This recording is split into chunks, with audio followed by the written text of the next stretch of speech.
Have you ever told yourself, I'll do it tomorrow, and somehow tomorrow never comes? Maybe it's late at night. Your phone is still in your hand. You've been scrolling for hours, watching other people live their lives, while yours quietly waits in the background.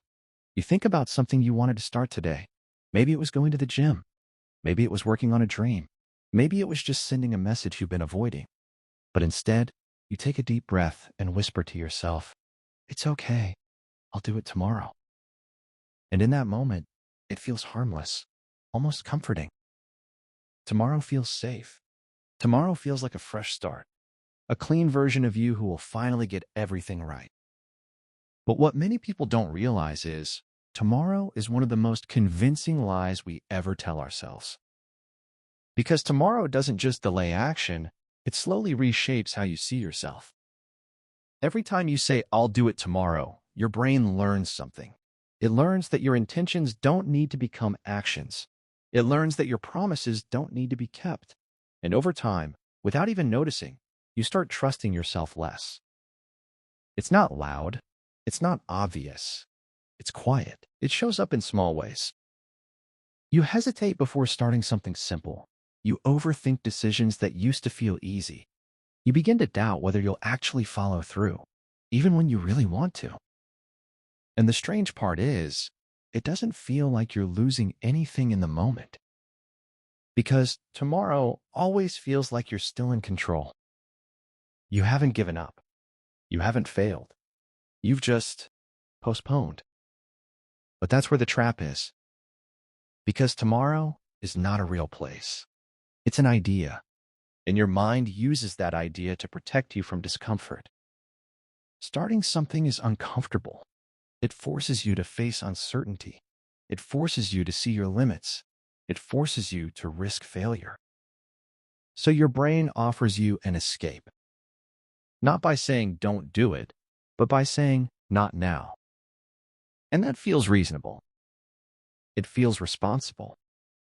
It even feels smart. But deep down, there's a quiet frustration growing inside you. You feel it when you're alone. You feel it when you see someone else doing the thing you've been putting off. You feel it in those small moments when you realize you've been stuck in the same place for longer than you expected. And then comes the worst part. You start thinking maybe the problem is you. Maybe you're just lazy. Maybe you lack discipline. Maybe you're not as capable as you thought. But the truth is, it was never about laziness. It was about a habit. A very subtle, very human habit of choosing comfort today over progress tomorrow. And the more you repeat it, the stronger it becomes. Not because you're weak, but because your brain is doing exactly what it's designed to do. Avoid discomfort. Seek ease. But here's what most people don't see. Every time you delay something important, you're not just delaying the task. You're delaying the version of yourself that comes with it. The confident version. The disciplined version. The version that keeps promises. And over time, that gap starts to hurt. Because you know who you could be. And you know you're not there yet. That feeling, that quiet disappointment, that's not failure. That's awareness. That's the part of you that still cares. And it's important to understand this, because it changes how you see everything. You're not stuck because you're incapable. You're stuck because you've been negotiating with yourself for too long. You've been treating your goals like options instead of commitments. And your mind has learned that it can always choose comfort without consequence. But there is a consequence.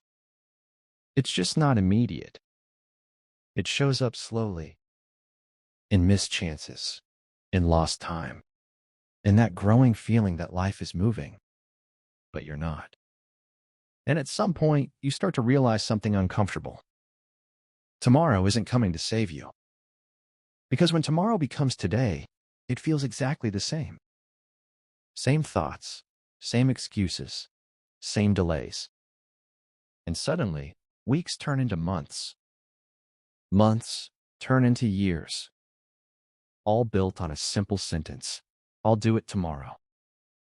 But here's where everything begins to shift. Not with pressure, not with guilt, but with awareness. The moment you notice this pattern, you create a choice. A small one. You don't have to fix everything. You don't have to become a completely different person overnight. You just have to stop believing that tomorrow is different from today. Because it's not.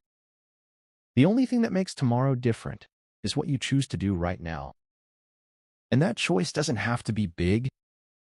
It can be small. Start for 5 minutes.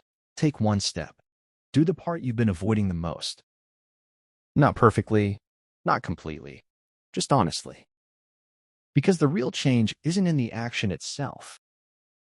It's in what that action tells your mind. It tells you that your words matter.